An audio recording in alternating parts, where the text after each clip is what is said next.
Halo Happy Investor, kembali lagi dengan NH Korindo Sekuritas. Kali ini akan memaparkan salah satu emiten yang akan listing di Bursa Efek Indonesia, yaitu PT Sinergi Inti Andalan Prima Tbk dengan kode emitennya INET. Kita lihat profil dari perusahaan ini. Jadi PT Sinergi Inti Andalan Prima merupakan perusahaan yang memberikan layanan business to business atau B2B kepada para mitra perseroan yang sebagian besar ini merupakan perusahaan Internet Service Provider atau WSP dengan market share-nya lebih dari 100 perusahaan dari seluruh ISP di Indonesia yang jumlahnya mencapai 800 perusahaan. Nah, para pelanggan perseroan tersebar di seluruh wilayah Indonesia dari ISP besar berskala nasional sampai ISP di daerah yang berskala kecil. Layanan yang perseroan tawarkan antara lain adalah layanan pusat data interkoneksi, layanan kolokasi, layanan local loop atau local access, serta layanan IP transit bekerjasama dengan mitra perseroan. Nah, sejak didirikan tahun 2016, saat ini perseroan telah berkembang cukup pesat dengan memiliki POP, Point of Presence, berjumlah 13 POP yang tersebar di 8 kota-kota besar di Indonesia, mulai dari Jakarta, Bandung, Yogyakarta, Surabaya, Bali, Balikpapan, Medan, dan Lampung, dan 1 POP di Singapura. 13 POP yang ada merupakan lokasi di mana perseroan dapat memberikan layanannya kepada pelanggan, bukan merupakan kantor perwakilan dari kantor pusat. Apabila dimisalkan dengan industri perbankan, maka POP dapat dimisalkan sebagai sebuah lokasi yang mana di situ ada mesin ATM dari bank tertentu, bukan kantor cabang bank tersebut. Nah, ini bisa dilihat aktivitas dari perusahaan ini, di mana berikut beberapa pelanggan dari perseroan yang bergerak di berbagai bidang yang merupakan pelanggan B2B yang sebagian besar merupakan penyedia jasa internet. Nah, kemudian untuk struktur IPO, jumlah saham yang dikeluarkan sebanyak 1.500.000.000 lembar saham dengan persentase IPO-nya 20% dari modal ditempatkan dan disetor penuh setelah penawaran umum.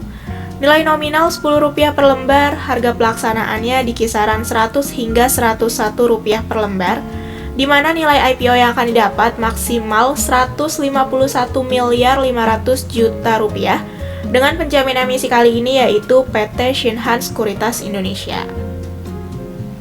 Nah, selain saham, emiten ini juga mengeluarkan waran sebanyak 2.100.000.000 waran seri 1 dengan persentasenya 35% dari total jumlah saham ditempatkan dan disetor penuh.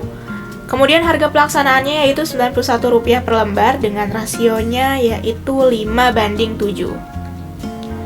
Untuk jadwal IPO, masa penawaran awalnya 26 Juni hingga 5 Juli, tanggal efektif 12 Juli, masa penawaran umum 13 hingga 17 Juli, tanggal penjatahan 17 Juli, dan tanggal distribusi sahamnya 18 Juli, kemudian tanggal pencatatan di Bursa Efek Indonesia yaitu 20 Juli. Dana hasil IPO akan digunakan oleh perseroan secara rinci. Rp90 miliar digunakan untuk setoran modal kepada entitas anak yaitu PFI. Kemudian Rp30 miliar digunakan untuk setoran modal kepada entitas anak yaitu DPS dan akan digunakan sebagai modal kerja antara lain namun tidak terbatas pada pembelian bandwidth internet, biaya pemasaran, pembayaran gaji karyawan, dan pembelian persediaan kabel serta material lain guna mendukung kegiatan usaha DPS.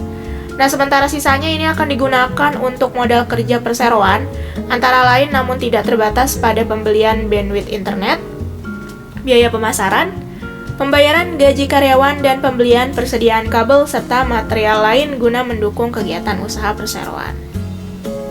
Nah, kemudian keunggulan kompetitif emiten ini antara lain kreatif dan adaptif terhadap perkembangan teknologi, fleksibel dalam memberikan kebutuhan pelanggan, didukung oleh tim yang handal dan berpengalaman di bidang digital teknologi, pasar yang luas dan tersebar baik di Pulau Jawa maupun di luar Jawa, serta perseroan ini memiliki pelanggan yang terdiversifikasi. Nah, kemudian untuk faktor-faktor risiko utamanya yaitu risiko perizinan, risiko usaha antara lain risiko gangguan jaringan kabel serat optik, risiko persaingan usaha, risiko perubahan teknologi telekomunikasi, dan lain sebagainya. Adapun risiko umumnya, antara lain risiko makroekonomi, risiko atas kebijakan atau peraturan pemerintah terkait bidang usaha perseroan, risiko tuntutan atau gugatan hukum.